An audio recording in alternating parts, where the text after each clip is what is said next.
Thank you very much. Thank you for having me and all of that jazz. I am going to talk to you about mutually orthogonal Latin squares of order 10 today, mainly, and how we can sort of think about trying to search for the famed triples. So this is all joint work with Ian Wanless as well, I should add. Okay, so a definition which we should all be sick of by now. A Latin square is an n by n array, the rows of which contain the permutations of the symbols 1 to n, and the columns of which also contain permutations of the symbols 1 to n,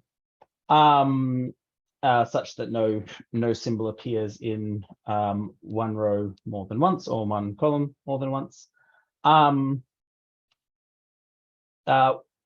Symbols 1 to n is they don't need to be 1 to n. They could be any symbols. It doesn't matter. And we'll see sort of a demonstration of that later, I guess, just by mistake. So if that's a Latin square, then we can talk about notions of orthogonality. So an orthogonal Latin square, a pair of orthogonal Latin squares is a pair of Latin squares that if you superimpose them over the top of each other, you get every ordered pair of symbols exactly once. So for example, if we look at this one, we see we get 1, 1. We look at 1 here, we get 1, 4. This one, we get 1, 2. And this one, we get 1, 3. And if you do that with any other symbol, you'll see that this property holds. We can then talk about sets of orthogonal Latin squares, and we say that a set of orthogonal Latin squares is mutually orthogonal if every pair is orthogonal to each other. So we have this pairwise orthogonal structure. Okay, so in order to talk about orthogonal Latin squares, we're going to need some machinery. And the machinery that we're going to care about is the machinery of incidence geometry. Well, a generalization of some incidence geometry anyway. So we're going to define a k-net n. So a k-net n has some point set. It doesn't matter what the points are, what they're labeled or anything like that. It's just some point set of size n squared. We then have a line set L, and this is going to be composed of subsets of P. So you take some points in P and use them to build lines. So this should all be fairly straightforward. By the way, feel free to unmute and interject anytime. So we have the conditions on the lines, though. So every line must be incident with exactly n points. Every point is incident with exactly k lines. And we also require that there's this partition of the lines. So the lines need to be partitionable into k parallel classes. So lines are parallel if they don't intersect. And it must have k parallel classes of size n. So if you put all this together, what you end up with is this sort of structure which captures the notion of orthogonality. And as I said down here, you can see that if we set k to n plus 1, then we get the very famed structure of an affine plane. So I won't define what an affine plane is. I mean, you theoretically have the definition of an affine plane now, so that's fine. Michael? Yep. If I may, do you require also the lines like to be a partial linear space? Like for 2 points, you have at most one line or not? So, or does one follow from the partition maybe? Yeah, so I think the equivalence of what you're saying here might follow from the partition. Yeah. But in the sort of projective spaces, you have this idea where no lines are parallel and all these sorts of things. And then with the affine planes, you sort of delete a line and you get all these parallel classes appear. And what we're really trying to model is the idea that what happens if you remove some of those parallel classes from this affine plane. Yeah. So it turns out that if we do this, these k-net ends, this sort of orthogonal structure in the k-net ends actually perfectly models our idea of moles. In fact, there's sort of this one-to-one correspondence between k-nets and moles. They are actually sort of equivalent structures in a very formal sense. So just a quick little example here. So, down the bottom here, we have a 4net 4 written out in quite explicit detail. Up the top, we have a pair of moles. If we take these lines, these two parallel classes of lines, so this is the parallel class 1 and this is the parallel class 2, then we can see that the parallel class 1 is going to form rows. The parallel class 2 is going to form columns. And then we have these other two parallel classes left over. And I've highlighted some lines here. Let's say this purple line here. So the purple line touches 3, 8, 9, and 14. So if I do that, 3, 8, 9, and 14, what you see is that this purple line perfectly matches these purple colored cells in the Latin squares, right? So this is sort of, these lines actually represent cells in the Latin squares that share the same symbol. And you can see that, if you were to take this blue line, for instance, this blue line would touch the purple line exactly once. It touches each row exactly once, each column exactly once. We're perfectly capturing this orthogonal structure with these nets. Okay, so going back to moles for a second, I mentioned that you can have these sets of mutually orthogonal Latin squares. And there's a sort of question that comes from this, which is how big can a set of mutually orthogonal Latin squares be? So there's this simple bound here of n of n is less than or equal to n minus 1. This is quite simple to prove. I'm not going to prove it now because it would slow me down, but it's quite a simple bound. And then in 1963, we got this advancement on this by Bruck, where Bruck was able to show that if you are not if you don't meet this n minus 1 bound, if you're not what we call complete, then you have to be some specific distance away from complete. Because if you're too close, then you can always just add more lines and create a new n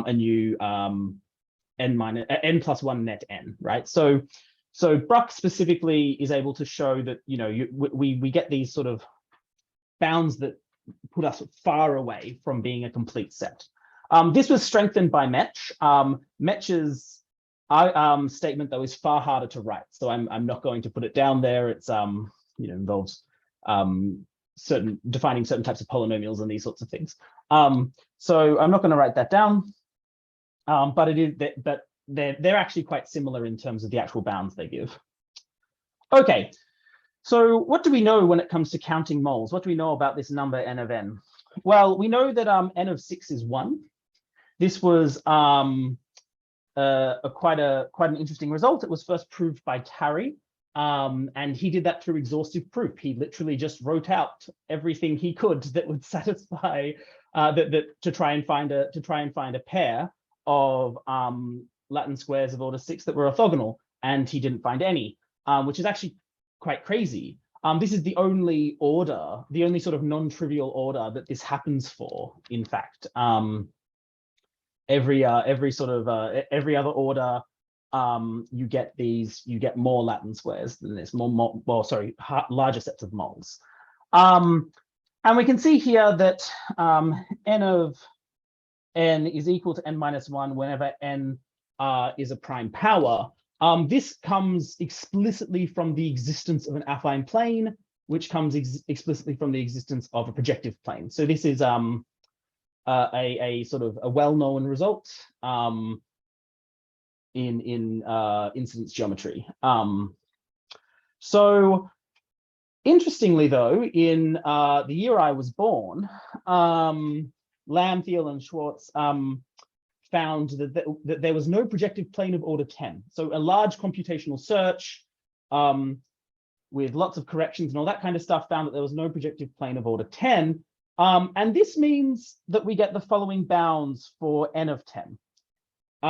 We have a pair of squares. We know that one has to exist, and we know that from Bruck that this can be then at most 6, because we have to be bounded away from the complete value, which would be 9.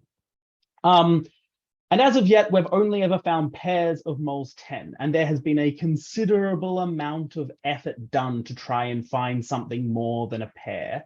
In fact, the Triple M paper by McKay, Maynard, and Mervold enumerated every pair of Latin squares of order 10 with non-trivial automorphisms, and was able to find nothing. So that was a really extensive computational search, and also gives us the nice idea that if there is a triple, it must have only trivial automorphisms. So that's a nice little thing to put forward. So why did I talk about nets? Well, I talked about nets because we can define some nice things using nets. So we say the incidence matrix of a net is an n squared by kn binary matrix. For each line, you basically put a 1 in the appropriate, sorry, I need to make sure I've got this around the right way. Right, so for each row I and column j, we put a 1 in that entry if point I is contained in line j, right? So you have your lines down in this direction and your points down across here. So this is a 4-net of order 3. And then we can say, well, once we have it in this matrix format, we can then look at the rank of this matrix over Z2. So what do I mean by over Z2? I mean that we're performing, all of our arithmetic mod 2. So basically, when you add lines, you do so with the in a computer science sense with the exclusive OR operator, right? So yeah, that should be quite clear. Okay, so why do we care about this dimension? What can we get from this dimension? It looks like just an arbitrary property that we can compute. Well, it's interesting in this case because what we're interested in is finding structure within these Latin squares that we wouldn't normally be able to identify. So a relation, we're going to say a relation is a set R of columns in M with this property that they are linearly dependent. So in Z2, they're going to be linearly dependent. They equal 0. And this is nice because if we have a look back at our example here, what you can see is that if you take the lines from a parallel class and add them all together, so the parallel class here are the things that are colored, you add these all together and you get the 1 vector. You'll get a vector of all 1s. And so if you add that then to any other parallel class, you're going to get the 0 vector. So we have these linear dependencies by looking at parallel classes. And the question is, when might there be other linear dependencies? You can see here that there's this result. This result is actually just the rank nullity theorem, because the relations will span the set of all relations will span the null space of your matrix M. So this is just the rank nullity theorem, and what it says is that we can use these relations to bound the dimension of our net. And you can see here that the dimension of n is less than or equal to this quantity here, because we always have k minus 1 linearly independent relations. You can see that by taking these trivial relations.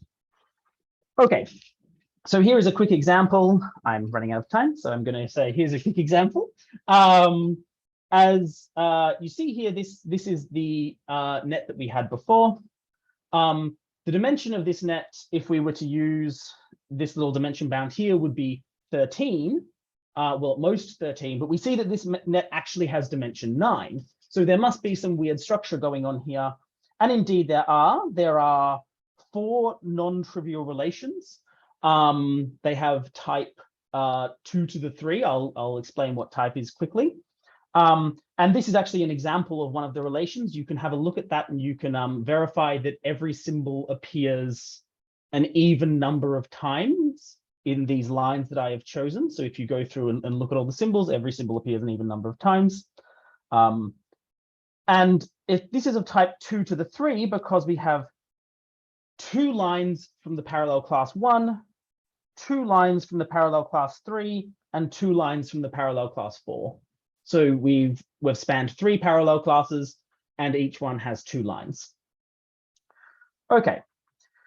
So this is amazing because Jukes and Howard were able to get a bound on the dimension of specific types of nets, this bound here. And when you punch in 6 and 10 into this bound, what you get is that this has dimension at most 53, but the trivial dimension calculation gives you that it should have dimension at most 55. So this tells us that there are 2 non-trivial relations present in a net of 610. So 610, remember, is 4 mutually orthogonal Latin squares of order 10.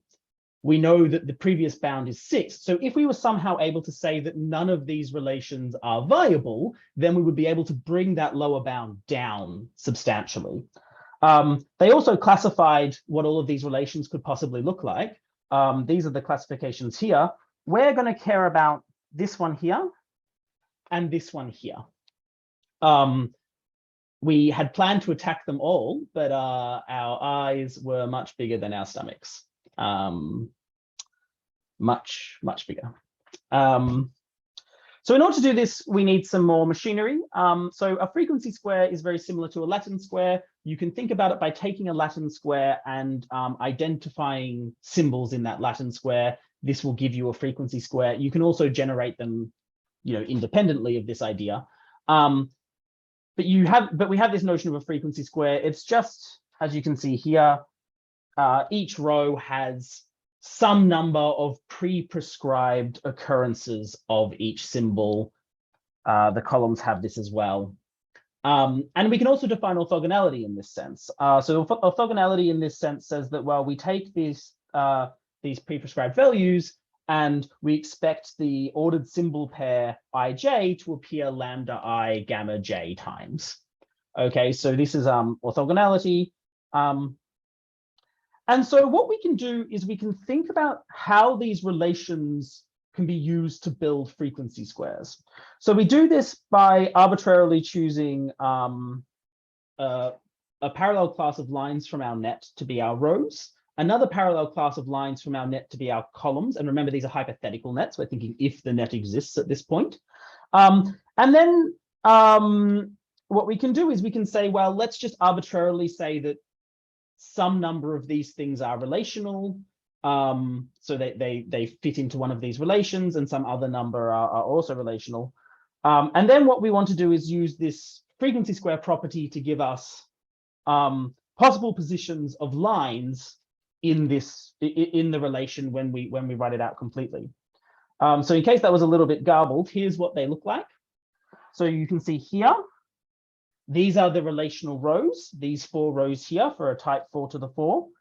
These are the relational columns of type 4 to the 4. And then we've put a 1 wherever a relational line needs to exist for the symbol set, right? So if we look at this one here, this means that the first square must contain a relational line going through this point, right? If you look here, this would mean that this one here would mean that this this cell must have a relational line going through it for the second for the other parallel class, right? So this is a relation of type 4 to the 4. So you can fill these in by you sort of look at them and you go, well, okay, so there must be a line. So a line, might be able to touch here. A line might be able to touch here, and you can sort of try and fill these in and try and enumerate where these lines are going to hit these cells. And if you do this, you can do this relatively simply with a recursive backtracking algorithm. You find that there are 367 million pairs of moles that you'll generate, roughly, depending on how you do it. But interestingly, there are 18.5 million distinct species of mole. We checked all of these, none of them extend to a triple. So all of these moles will satisfy this 4⁴ relation, and that's sort of an important point here. And so what we were able to show from this is that this dimension of any pair of moles is going to be 37. And this is sort of a, you know, a little bit of a bittersweet result, because it would have been nicer to find a triple of moles, but we didn't find a triple of moles. Yeah, so this is sort of the idea. We were able to sort of search these relations, and we found, you know, a whole bunch of information. I'm not going to go through that information. This is a fun little picture. This shows 5 disjoint transversals. So if you think about a transversal is a selection of cells that are row disjoint, column disjoint, and symbol disjoint. And if you think about orthogonality, if you have a Latin square of order 10 and you can find 10 transversals, then what you have is another orthogonal Latin square by labeling each of those transversals with colors. So in some sense, we can use these notion of common transversals, so transversals across 2 different orthogonal squares, to sort of measure how close we get to a 3rd square existing. So 5 is pretty good. The best we know of is 7, and there is only one example of a square with 7 common disjoint transversals. And the previous best known was 4 before that one. So as I said down here, Ian and Judy Egan in 2016 found this pair with 7 disjoint common transversals, and before that we only had sort of this result from 1993 that there were 4 of them. So this is sort of like silver medal in my opinion, yeah, my humble opinion. So we also did the relation 2⁴, 4, 6, but I understand we are running out of time. So I'll just very quickly show you a template of it. This one is actually the far more interesting one that I wanted to get to, because the computation is actually far more interesting. But you can ask about that later if you'd like. So there's some detail there. We'll ignore that. The important thing here is that we also didn't find a triple when enumerating these ones. So we could rule out this relation as a useful relation as well. And we only found 100,000 pairs of moles, but this is a far more complicated computation, actually. This computation took far longer than the other one, about 10 times as long. So yeah, I guess I will stop there. Thank you very much. Thank you, Michael, for such an impressive results and large numbers. Just large numbers. I don't know about impressive, just large. No, impressive. I said impressive first. Thank you. Does anyone have any questions?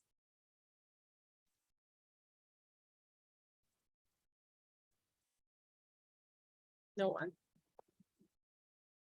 In some sense, I thought Jack has a question because he unmuted himself. He just unmuted himself for a while.